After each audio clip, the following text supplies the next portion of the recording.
This is one of the coolest things ever. If you take a tub of sand like this, and then add air in just the right way, it basically becomes a liquefied soup.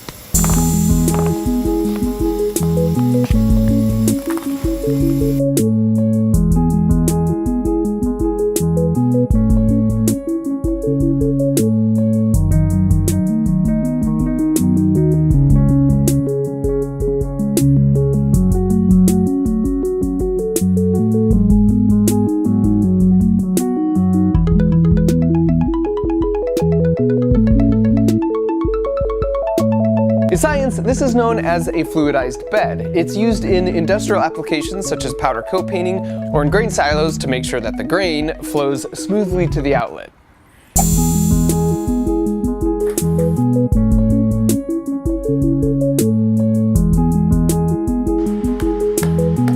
With air on, the top surface is nearly frictionless. It's like an air hockey table. And then when you cut off the air, it freezes everything exactly where it's at.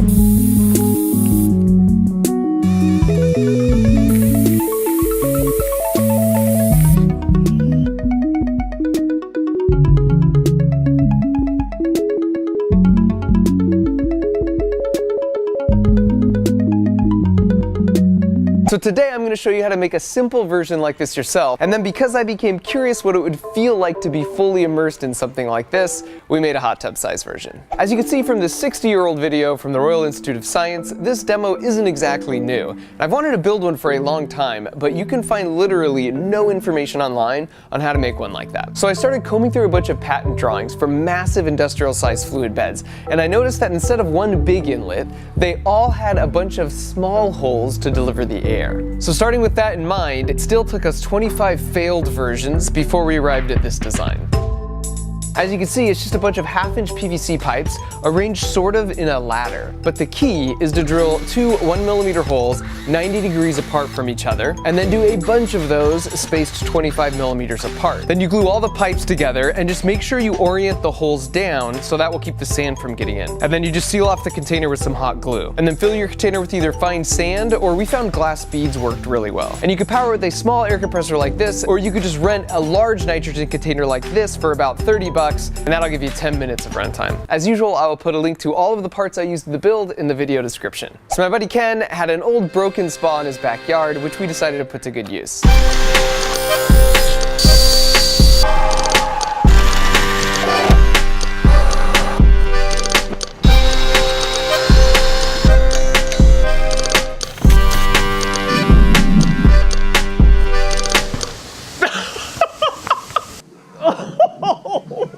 It just stops and you're like locked in place.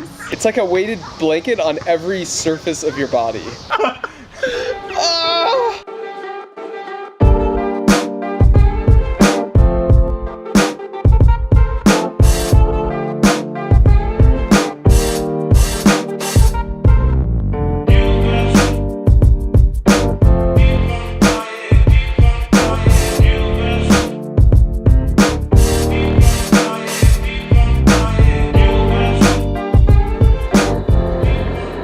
Now that it was tested and ready, in my ongoing quest to be the favorite uncle, I decided to surprise my nephews with it.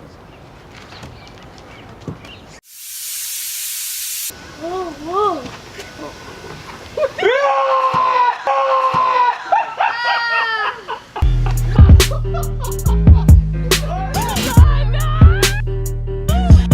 But before we get to swimming in sand, let's talk about the science behind a fluidized bed. And where we don't, click away if you think science is boring. If you're new here, you should know that my approach to science is similar to velociraptor hunting patterns. I try to bring people in with a catchy thumbnail or a cool thing to see, and then when they least expect it... Clever girl. Admittedly, the analogy breaks down a little at the end, but if you promise to hang with me for the next 2 minutes, I promise to try and walk the delicate line between trying to make things simple to understand without oversimplifying or being condescending. Fluidization is just when you have enough upward air so that the force of the air pushing on each grain of sand is equal to the downward force of gravity or weight. And when that happens on any individual grain of sand, it hovers in equilibrium like this. You can think of forces acting on an object like a tug of war. And if an object is in equilibrium, that means there's a tie and it doesn't accelerate in either direction, just like in a real tug of war if the sides are even. However, if you add Stone Cold Steve Austin to this side, that will make it totally unbalanced and will start to move this way, which is actually what happens if you accidentally turn the air up too high.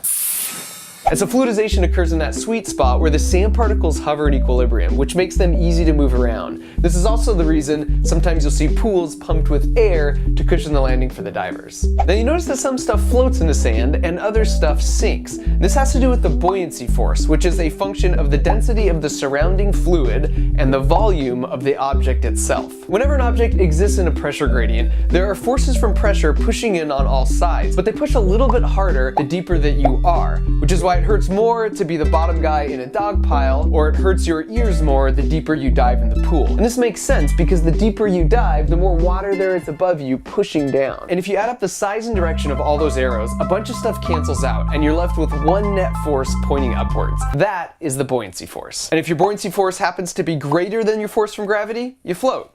And if your buoyancy force happens to be less than the force from gravity, you sink. Now we usually think of buoyancy with water, but you could think of things like helium balloons being buoyant in our atmosphere. So here's a trick question. Which of these has a higher buoyancy force? It's actually the rubber ball.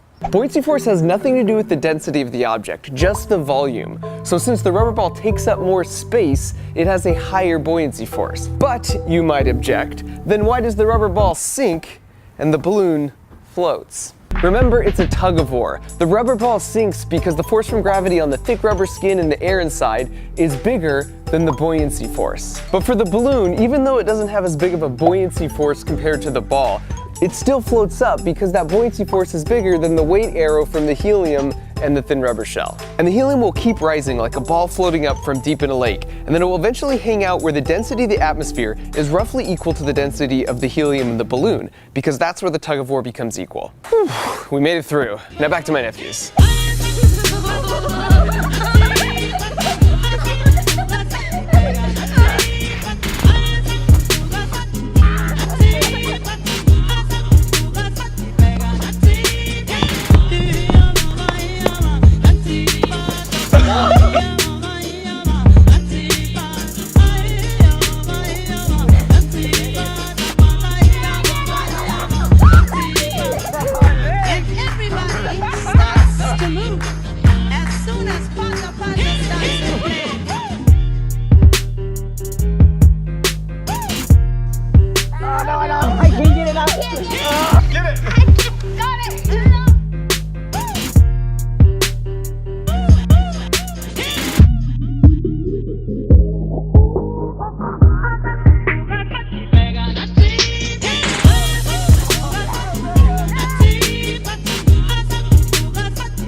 Back up!